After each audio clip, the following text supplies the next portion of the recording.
बिस्मिल्लाहिर्रहमानिर्रहीम। अस्सलाम वालेकुम friends, hope you are all fine and doing well. Welcome back to my channel and welcome back to another delicious one recipe. आज आपके साथ में beef कढ़ाई की एक बहुत ही डिलीशियस और बिल्कुल रेस्टोरेंट स्टाइल टेस्ट वाली रेसिपी शेयर करने वाली हूँ। सबसे बढ़कर ये इंतहाई इजी टू गो रेसिपी होगी और टेस्ट में तो लाजवाब होगी। आप इस टाइम पे इसका टेक्सचर और इसकी जो करी हमने प्रिपेयर की है वो देख सकते हैं कि कितनी ज़बरदस्त और परफेक्ट बन के रेडी हुई है। So without any delay let's get into the video. यहाँ पे सबसे पहले मैंने हाफ़ kg से थोड़ा सा ज़्यादा, you can say 750 gram beef ली है और इसके साथ मैंने थोड़ी सी जो फ़ैट है ना, जिसे हम चर्बी बोलते हैं, वो रहने दी है। उससे ये है कि आपका जो बीफ है वो बड़ा ही ज़बरदस्त सा बन के रेडी होता है और जो हमारे सालन का टेक्सचर है वो बड़ा ज़बरदस्त आता है। यहाँ पे मैंने कुकर लिया है। डेफ़िनेटली बीफ का मीट है तो हम इसको प्रेशर कुकर में कुक करेंगे और जितना भी मीट था उसे मैंने बहुत ही अच्छे से वॉश कर लिया था, as I already show you in the video. तो उसके बाद ये ऑलमोस्ट 3 मीडियम साइज़ के अनियंस थे मेरे पास, इनको मैंने रफली चॉप कर लिया था, वो ऐड कर दिए। साथ में ये 2 बड़े साइज़ के टमाटोज़ थे, इनको रफली कट करके ऐड कर दिए इसके अंदर। और इसके साथ इसी स्टेज पे मैं इसके अंदर 2 टेबलस्पून जिंजर गार्लिक का पेस्ट ऐड कर रही हूँ।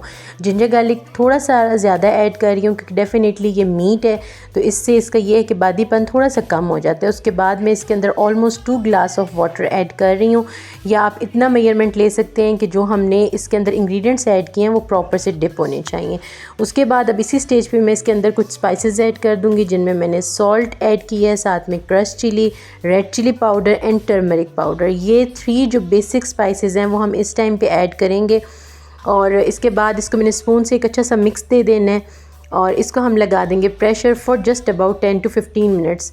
प्रेशर जो है वो आपके मीट के अकॉर्डिंग आप इसको लगाएंगे। अगर मटन का मीट होगा तो उसको थोड़ा कम प्रेशर लगाएंगे और अगर इसी तरह हम चिकन के साथ चिकन कढ़ाई प्रिपेयर करेंगे तो उसको तो डेफ़िनेटली किसी किस्म का भी प्रेशर हम नहीं लगाएंगे।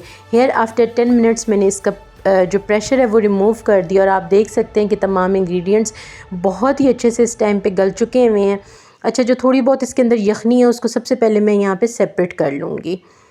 अगर आप इस रेसिपी को फॉलो करते हुए अपनी बीफ कढ़ाई बनाते हैं तो सबसे पहले तो ये बहुत ही जल्दी बन के रेडी हो जाएगी, आपको कोई एक्स्ट्रा हैसल करने की ज़रूरत नहीं है।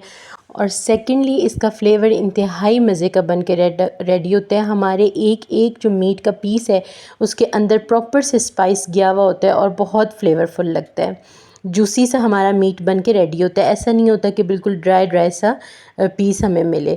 अच्छा, इसको यहाँ पे मैंने इसकी जो यखनी थी वो रिमूव कर दी थी और इसको एक कढ़ाई के अंदर ऐड कर दिया। टोटली एक ऑप्शनल स्टेप किया है मैंने। एक तो इससे वीडियो क्लियर हो जाएगी थोड़ी सी, एंड सेकंड थोड़ा सा मुझे कुक करने में आसानी होगी। सो यहाँ पे मैंने इसका पॉट चेंज कर दिया था और उसके बाद मैंने यहाँ पे 2 बड़े साइज़ के टमाटर लिए हैं और उनको मैंने सेंटर से कट लगा के इसके अंदर ऐड कर देना है।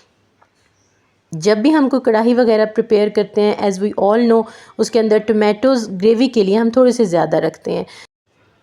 थोड़ी देर के लिए हमने यहाँ पे इनको कवर करके छोड़ दिया ताकि इनका जो पील है वो बहुत ही अच्छे से सॉफ्ट हो जाए और बाद में हम इस तरह से उसको किसी भी चमचे वगैरह की हेल्प से रिमूव कर देंगे। इसके तमाम पील्स रिमूव करने के बाद अब मैं स्पून की ही हेल्प से इसको बहुत ही अच्छे से मैश कर लूँगी और प्रॉपर से अपने बीफ और तमाम इंग्रेडिएंट्स के साथ इनको कुक कर लूँगी। यहाँ पे हमारे टमाटोज़ ऑलमोस्ट सॉफ्ट हो चुके थे तो इस स्टेज पे अब हम इसके अंदर ऑयल ऐड कर देंगे। चाहे तो आप घी का यूज़ कर सकते हैं क्योंकि रेस्टोरेंट्स वगैरह में घी का यूज़ किया जाता है।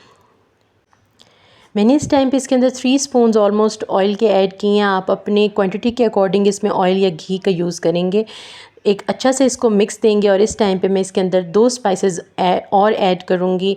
एक इसके अंदर मैंने जो कोरिएंडर पाउडर होता है या जो खुश्क धनिया होता है वो ऐड किया है और साथ में क्यूमिन जो है उसको मैं हाथ पे मसल के ऐड कर रही हूँ। इस तरह से आप जब भी हाथ पे मसल के अपना क्यूमिन ऐड करते हैं तो उसका फ्लेवर बहुत ही मज़े का और बड़ी अच्छी सी खुशबू आती है। सो यहाँ पे मैंने ये 2 स्पाइसेस के अंदर ऐड कर दिए हैं और इस टाइम पे हम इसको बहुत ही अच्छा से एक मिक्स दे देंगे। स्पाइसेस वगैरह को कुक करने के बाद अब जो यखनी हमने बचा के रखी थी, ऑलमोस्ट ये हाफ़ गिलास था, वो इसके अंदर ऐड कर देंगे। मीट हमारा ऑलमोस्ट डन है। तमाम इंग्रेडिएंट्स जो हमने इसमें ऐड किए हैं वो कुक हो चुके हैं। तो जस्ट इसकी ग्रेवी प्रिपेयर करने के लिए अब इस टाइम पे हमने इसकी यखनी ऐड की है और जस्ट इसको मैंने 4 से 5 मिनट्स के लिए स्लो फ्लेम पे रखा था। And here we go. इसका कवर रिमूव करने के बाद इसका जो पानी वगैरह वो ऑलमोस्ट ड्राई हो चुका है। जो थोड़ी बहुत कसर इसमें रह गई है वो हम हाई फ्लेम पे कुक कर लेंगे। और बिल्कुल लास्ट पे इसके अंदर मैंने थोड़ा सा कोरिएंडर लीव स्प्रिंकल किया था, जो डेफ़िनेटली हमारी कढ़ाइयों वगैरह के अंदर फ्लेवर लाता है। और उसके बाद इसको हम स्लो फ्लेम पे जस्ट फॉर 2 मिनट्स के लिए कवर करके छोड़ देंगे। और करती हूँ मैं इसको डिश आउट और आपके साथ शेयर करूँगी इसकी फ़ाइनल लुक।